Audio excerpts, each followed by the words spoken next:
India की number 1 choice Bharat matrimony. हमारे साथ संदीप त्रिपाठी भी मौजूद हैं और संजय कुलकर्णी से भी। संजय कुलकर्णी जी, तब जबकि पुतिन ये कहते हैं कि देखिए ज़ेलेंस्की तो एक टैलेंटेड आर्टिस्ट हैं, उन्हें वो स्टेट्समैन नहीं मानते हैं, जबकि ज़ेलेंस्की इस युद्ध में लगातार यूक्रेन के रुख को पुख्ता तौर पर रख रहे हैं अमेरिका के सामने, नेटो के सामने, यूरोप के तमाम और देशों के सामने, तो क्या उनको कम कर आंकना अपने आप को और बड़ा दिखाने के लिए पुतिन की तरफ से किया जा रहा है? बहुत बहुत धन्यवाद सुमेरा जी। जैसे आपने पहले भी सवाल पूछा था, ये जो पैक्स अमेरिकाना है, इसके ऊपर फ्रांस ने, जर्मनी ने, ब्रिटेन ने, इटली ने, सब ने तकरीबन ये कहा है कि जो आज तक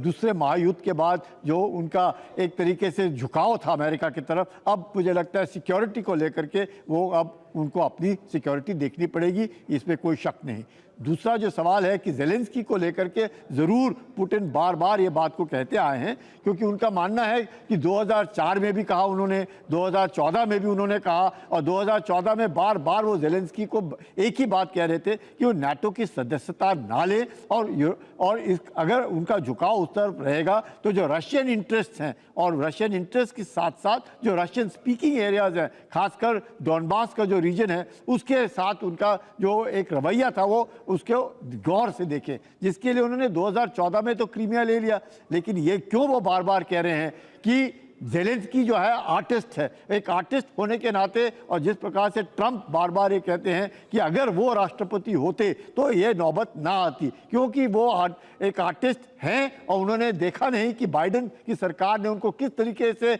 इसमें दबोच लिया, फंसा दिया, और आज ज़ेलेंस्की एक आर्टिस्ट के तौर पर ही देखे जा रहे हैं। अगर स्टेट्समैन होते तो आज नौबत यूक्रेन की यहाँ ना होती, यूक्रेन हार की तादाद पे खड़ा है। संदीप त्रिपाठी, आप इस पर क्या कहना चाहेंगे? क्या ज़ेलेंस्की को जब वो कहते हैं कि वो एक टैलेंटेड आर्टिस्ट हैं, उन्हें वो एक नेता के तौर पर स्वीकार नहीं करते हैं, तो क्या इस तरफ भी इशारा है कि दरअसल वो किसी और के इशारे पर काम कर रहे हैं और ये उनका खुद का फैसला नहीं है कि वो यूक्रेन को युद्ध में जारी रखें, इस युद्ध में मौजूद रहें?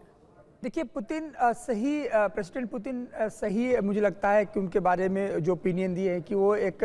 आर्टिस्ट हैं, वो स्टेट्समैन नहीं है, ये दुनिया जानती है। और इतिहास जब भी यूक्रेन का लिखा जाएगा तो इस दौर का इतिहास ये होगा कि एक राष्ट्र अपनी संप्रभुता और अपनी क्षमता और अपने स्टेटहुड को कैसे जो है यूरोपियन नेताओं के हाथों में गिरवी रख सकता है। आज आप देखिए, जब थोड़ा सा यूएस ने क्या किया, जब थोड़ा सा पुल किया, अपने आप को पीछे किया, तो तुरंत ये तीनों जो तिकड़ी है, फ्रांस, जर्मनी और यूके के, ये इनके गोद में जाके बैठ गए। अब इनसे सवाल कीजिए, ज़ेलेंस्की को समझना चाहिए कि ये यूके जो है खुद ईयू से बाहर निकल गया ब्रेक्जिट के नाम से। आप समझिए, तो ईयू में अपने आप में इतना डिवीजन है, नेटो में इतना डिवीजन है कि जो माइनस नेटो यूएस कर दिया जाए, नेटो को माइनस कर दिया जाए, तो आप नेटो में कौन सी कंट्री है जिसके अंदर मिलिट्री पावर है, रेजिलियंस है? तो मुझे लगता है इन सबको यदि आप देखेंगे पूरे समीकरण को, तो आप पाएंगे कि कॉमेडियन ही नहीं है, ये सबसे कमजोर और मतलब कह सकते हैं अल्प दूरदर्शी नेता है, जिन्होंने अपने देश को, लाखों लोगों को मौत की सजा उतार दी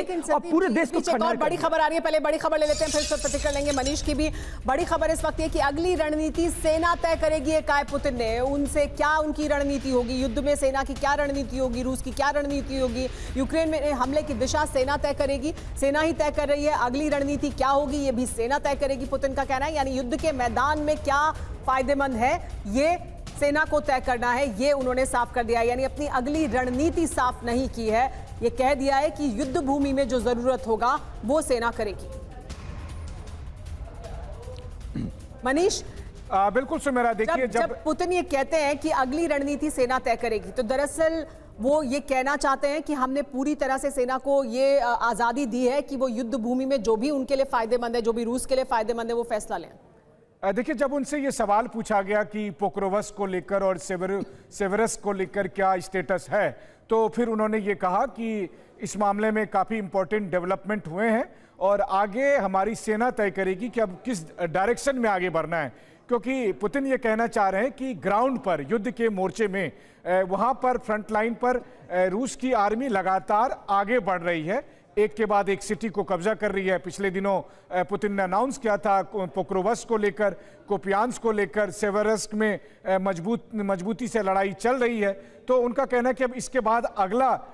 शहर कौन सा होगा जहां पर कि रूसी सेना उसे अपने कब्जे में लेने की कोशिश करेगी। तो एक बात तो क्या साफ मनीष है, इसे ऐसे भी समझा जा सकता है कि पुतिन दरअसल ये साफ तौर पर बता रहे हैं कि वो किसी भी सूरत में युद्ध के मैदान में कोई कॉम्प्रोमाइज नहीं कर रहे हैं, वो रुक नहीं रहे हैं या कहीं पर स्टॉल नहीं हो रहा है ये युद्ध, वो तेजी से आगे बढ़ेंगे और उनकी सेना तेजी से आगे बढ़ेगी। बिल्कुल। देखिए, जब तक युद्ध को लेकर अंतिम फैसला नहीं हो जाता है टेबल पर, तब तक यह युद्ध जारी रहेगा। कोई युद्ध विराम नहीं होगा, कोई अल्प विराम नहीं होगा, पूर्ण विराम जब तक नहीं हो जाता है। और वो पूर्ण विराम तभी होगा जब रूस की शर्तों पर, पुतिन ने एक सवाल के जवाब में यह भी कहा है कि हमारी जो पहली शर्तें थी 2024 में, उसी शर्तों के साथ हम बातचीत के लिए तैयार है। देखिए, सीधी सी बात है, युद्ध के मैदान में जो जीतता है वो उसे अपनी शर्तें रखने का हक है। और आज की तारीख में ग्राउंड पर रूसी सेना मजबूत है। रूसी सेना को पीछे खटाने के लिए अमेरिका को या यूरोप को अपनी फौज उतारनी होगी, उसके बगैर यह संभव नहीं है। और वो नहीं करने वाले हैं, ये साफ हो चुका है, ये पुतिन भी समझते हैं। लेकिन संजय कुलकर्णी साहब, जब पुतिन युद्ध में शुरू किया था उन्होंने युद्ध, और तब से भी वो लगातार प्रेस कॉन्फ्रेंस करते रहे, आज हम जब युद्ध के इस मुकाम पर खड़े हैं और तब जब वो ये कह रहे हैं कि हम लगातार आगे बढ़ रहे हैं, हम बढ़ते रहेंगे, युद्ध के मैदान में जो जरूरी होगा हम वो करेंगे, क्या और मजबूत हुए हैं समय के साथ राष्ट्रपति पुतिन, और जेलेंस्की के पास जो विकल्प हैं वो कम होते जा रहे हैं समय के साथ? बिल्कुल सुमेरा जी, अगर आप अपना ध्यान ले जाएं, इस्तांबुल में जिस प्रकार से उन्होंने बातचीत चल रही थी, उसी वक्त उन्होंने कहा था कि अगर डोनबास का जो रीजन है, स्पेशली लुहांस्क और डोनेट्स्क, अगर ये दे दिया जाए, और जिस प्रकार से वहाँ पे रूसी भाषी है उनको मद्देनजर रखते हुए, तो ये युद्ध तभी समाप्त हो जाता अगर नेटो की सदस्यता ना, और ये जो दो इलाके थे। अब उसके बाद से आप देख लीजिएगा कि इस्तांबुल के बातचीत के बाद अब क्या हुआ, धीरे धीरे करके उन्होंने डोनबास का रीजन गवा दिया, यूक्रेन ने जापोरिजिया गवा दिया, खेरसोन गवा दिया, ओडेसा जाने में है, पूरा ब्लैक सी गवा दिया, खारकीव में परेशानी है, कीव में जबरदस्त बम्बार्डमेंट हो रहा है। मतलब आज की तारीख में यूक्रेन बिल्कुल ही बैकफुट में है। जब काफी कुछ यूक्रेन बच सकता था अगर यूक्रेन की बात, अगर पुतिन की बात यूक्रेन और खासकर जेलेंस्की मान जाते, पर जेलेंस्की किसके बहकावे में आए? यूरोपियन यूनियन के बहकावे में आए। और नेटो की सदस्यता तो छोड़ो, नेटो के 32 सदस्यों में एक ही ऐसा इंडिया की नंबर 1 चॉइस भारत मैट्रिमनी।